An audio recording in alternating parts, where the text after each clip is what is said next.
Today, we are uncovering why your fertile window often doesn't match your ovulation symptoms and why that can feel confusing and frustrating when you're trying to conceive. If you've been tracking your cycle, using ovulation tests, and paying attention to your body, yet still wonder, did I ovulate it or not? I get you.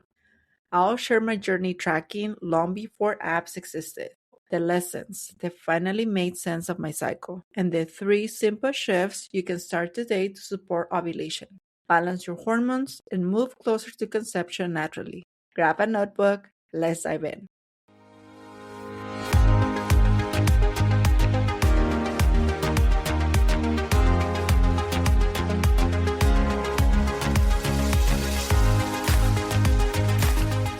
Do you long to get pregnant and trust your body again? Do you feel exhausted by the month after month cycle of hope and disappointment? Do you carry that creeping sense of failure? The fear that your body just isn't working the way that it should? If so, I'm so glad that you're here, my friend. Hi, I'm Mariana, a wife, mom, and a fertility care practitioner. After years of confusion and heartache, I learned how to understand my cycle with clarity and move towards pregnancy naturally by following a real system instead of guessing. This is Fertile Window Lab. If you're ready for real clarity about your cycle, a simple method that works, and less pressure from predictions, alarms, and fertility gymnastics, sit down the sticks, pop in your earbuds, and let's make sense of your fertility together.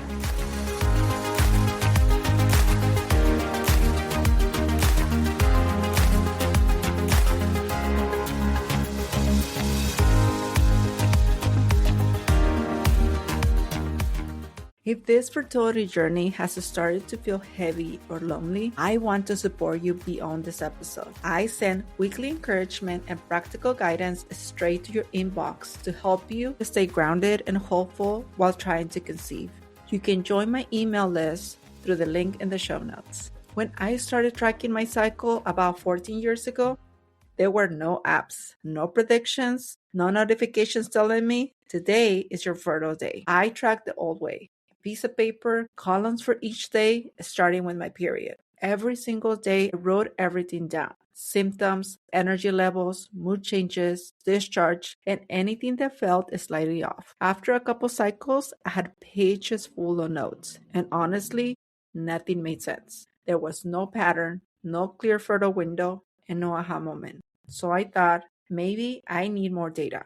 And that's when I added temperature tracking. That meant taking my temperature every morning before getting out of bed.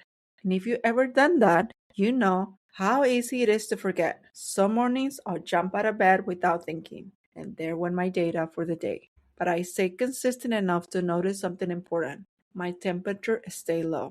The rise after ovulation was minimal, and right before my period, my temperature dropped significantly.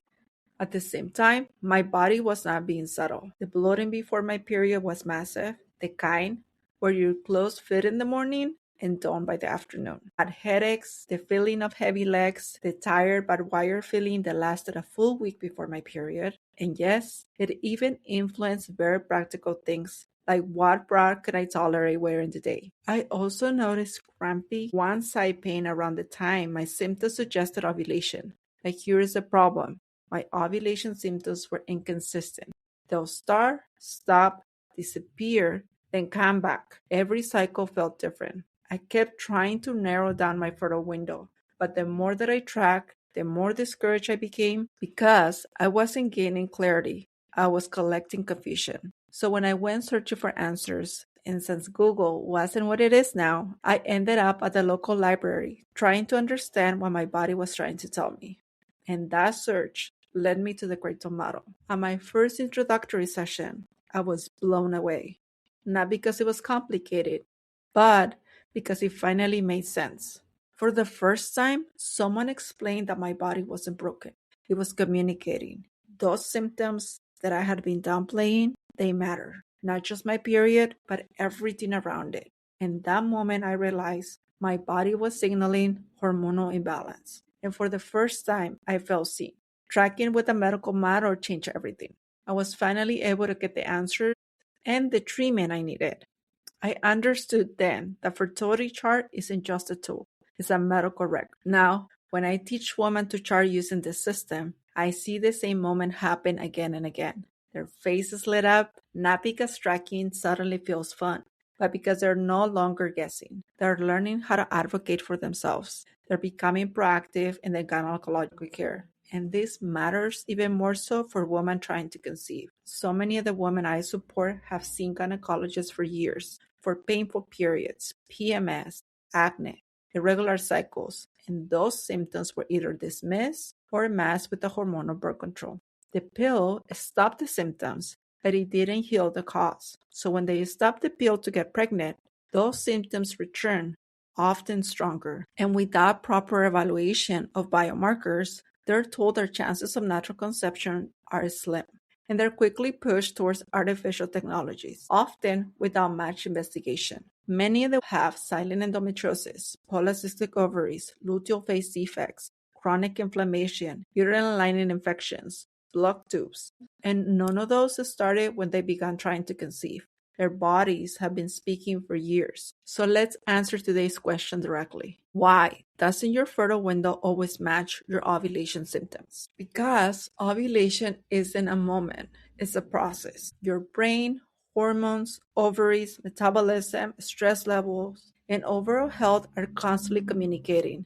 When that communication is disrupted, your body may attempt to ovulate, pause, and try again. And that's why fertile type discharge can start and stop. Ovulation tests can turn positive without ovulation happening. Symptoms don't line up with app predictions. And when ovulation signals are disrupted, timing intercourse becomes guesswork, making conception harder, not because you're doing something wrong, but because your body hasn't been supported. This doesn't mean your body's failing. It means that your body needs support, not pressure. And that's where the next 3 shifts come in. Shift number 1. Track beyond your period. Your period matters, but what happens between periods matters just as much. Ovulation attempts, fertile signs, spotting, and PMS patterns all tell a story. Tracking helps you understand not just when you might ovulate, but why your body feels the way that it does, even down to bloating or choosing a soft bra for the day. How do you start tracking? Start now. Not next cycle, not when your period starts. Track now. I want you to track bleeding quality and length. Bleeding quality and length. What do I mean by that? Do you start with heavy and moderate and it becomes light? And how many days does that linger? Do you have any spotting outside of the actual period? And this can be pink, light pink, a string of blood. You might spot a few days before your actual period. Pay attention to fertile type discharge, PMS timing and severity, physical symptoms like pain or bloating. This becomes data, not guesses. Shift number 2, protect your sleep. Poor sleep raises cortisol, and high cortisol can interrupt ovulation or cause your body to attempt ovulation multiple times in a cycle, which is why fertile symptoms may start and stop. Many women survive on caffeine and willpower, not realizing their body reads this as unsafe. Ovulation requires safety. How do you do this? Keep a consistent bedtime and wake time.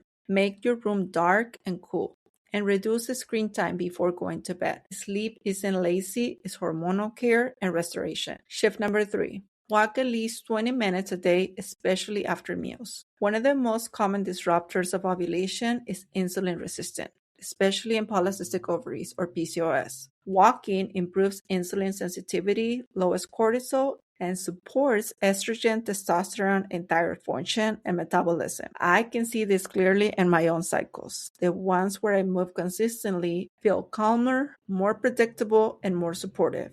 The ones where I don't, everything feels harder. So how do you do this? Walk after meals when possible. Keep it consistent, not extreme, and pair it with music, prayer, or reflection. Your body responds to rhythm, not intensity. And if you feel like you're racing against the clock, staring at ovulation sticks and wondering, what else can you do?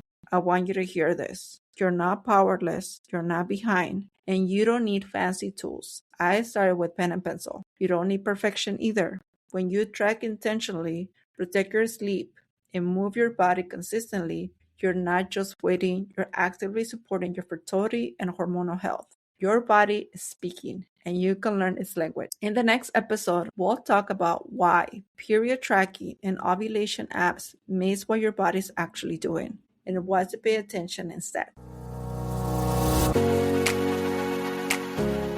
I'm my mama's little fertility helper. If this episode has helped you, or if you feel a little more hopeful, leave a review. She'll love it.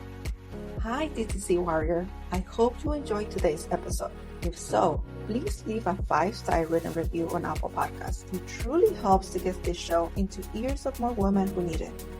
And be sure to sign up for my weekly encouragement, tips, and insights straight to your inbox. I promise to keep it practical, hopeful, and faith-friendly. All right, I'm off to tacos, chocolate, and try my cycle. I'll meet you back here next week. Bye.